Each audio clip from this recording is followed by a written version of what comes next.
Welcome to Shorty SuperCoach and welcome to another player profile. Now, my apologies that I haven't had a podcast or any sort of video out for some time. My laptop did pass away. It was absolutely cooked, so I didn't have one, well, probably for a couple of weeks now, really. And yeah, that's the only reason I haven't been doing them, just sort of being on holidays as well. And, you know, you're always pretty busy on the holidays. But yeah, basically just didn't have the software to smash them out, so yeah, it was a bit of a bugger, but sort of couldn't do too much about it until I got around to getting a new one and getting a few things installed and things like that. So, but we're back on the road now, so yeah, thanks for the people who have sort of stuck around, and I've seen a few people subscribing away, even though there hasn't been too much content of late, so thanks for that. But I will be getting back into it now and hopefully pumping out some pretty regular content again, because it's getting to the business end now. The tennis is all wound up, the cricket's basically done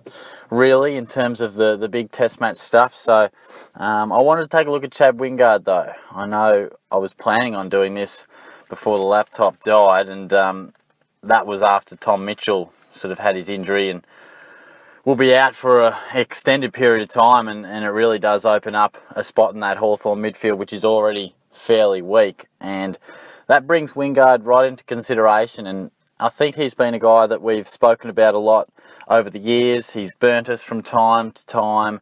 He's shown an ability to play amazing football, and we've seen some outstanding averages, but we haven't really seen that consistent output. There's always talk about his training habits and, you know, does he commit to it as much as he should, or the application even on game day, and can he get it done week in, week out, year on year. The stats would suggest he hasn't, but I think the fact that it's a change of club can often help in itself, but also the fact that a big player in that Hawthorn midfield is clearly going to miss, well, probably all the season, and Wingard is a guy that has shown plenty through the middle at times. So I think it really does bring him into relevance, and I just wanted to crunch a few of the numbers.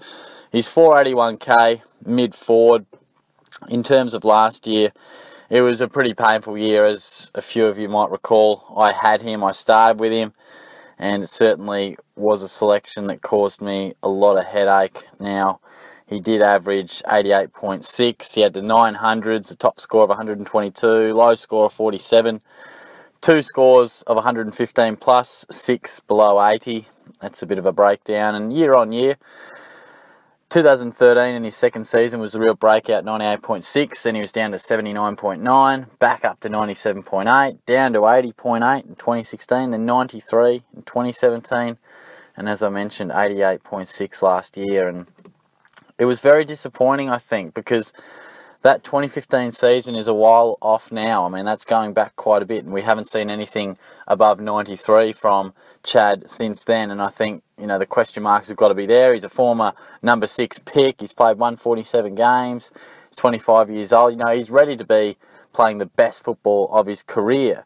But last year was just an absolute stinker, particularly early. You know, he had a few issues with his body, just didn't quite seem right. And he was playing a bit more forward, and I'll delve into that a little bit more. You know, it has been interesting with Port Adelaide. He seems to be the sort of guy that you always feel at some point is going to push further up the ground and play more midfield, because he's dynamic, he's creative, he's great in traffic, a smart footballer. But he's got great goal sense, he's very dangerous in attack, overhead. So they tend to use those attributes there and fill the midfield roles with perhaps guys who can do that job, but Wingard can do something they can't in attack, and that hasn't always helped him. But I want to look at those early stages of last year, and after round 1 he scored 110. I thought, great, a bit like Jack Billings, good start, this is fantastic. Then it all went pear-shaped, 49, 89, 52, 45, 77, 76, 83, 47. And I reckon about halfway through those numbers I was tearing my hair out, because there's nothing worse than getting a premium selection wrong, which is probably the whole basis of his selection again. You know, if he burns us, then we're going to be tearing our hair out again and saying, why on earth did we trust him again? But the fact is, there is food for thought. So rounds 1 to 11, those numbers I just reeled off, playing more forward. Now, I didn't watch Port Adelaide super regularly, but certainly statistically in the games I did see, in the second half, he was unleashed into the middle and the centre bounce a lot more by Hinkley, and we saw some great results. Now, I have broken the season up into rounds 1 to 11 and rounds 12 to 23. And this did seem to be, whether it was the case for each and every match, but regardless, there did seem to be a slight difference in the way they were deploying Wingard. Rounds 1 to 11, averaged 16.2 disposals, 1.4 clearances, and a touch under 70 SuperCoach points. Really, really disappointing stuff. Rounds 12 to 23, averages 24.3 touches, 4.9 clearances, and 102.8 SuperCoach points. And that's when we've really got to sort of say, well, hang on, this bloke can definitely play through the middle. And we regularly saw him get sort of 5, 6, 7 clearances, where in the first early rounds, that first half of the season, I think the most clearances he had in a game was 3, and he would often have 1 or 2. You know, he certainly wasn't spending enough time through there. But I think it's definitely worth considering. So, where am I at with Wingard? Well, I must say he's in my team at the minute, but it is early days.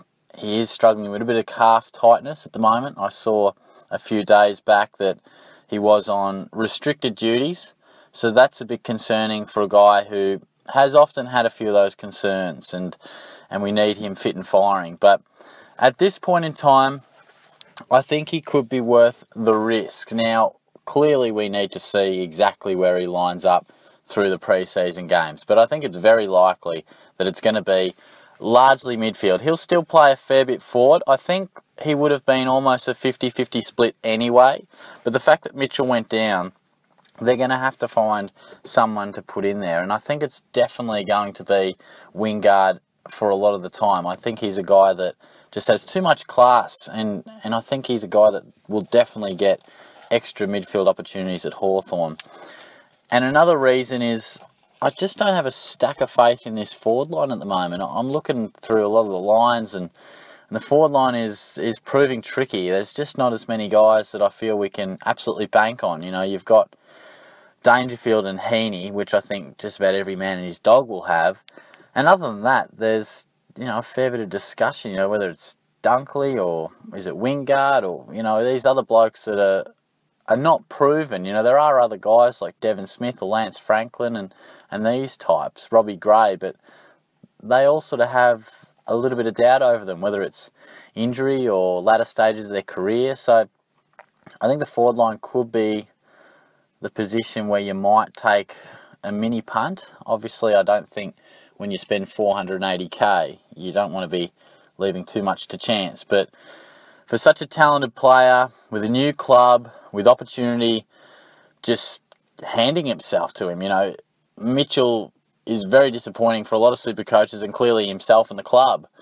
But for Wingard and other fantasy players, you know, it opens a door for him. So I think he has to be on a watch list, has to be on your radar.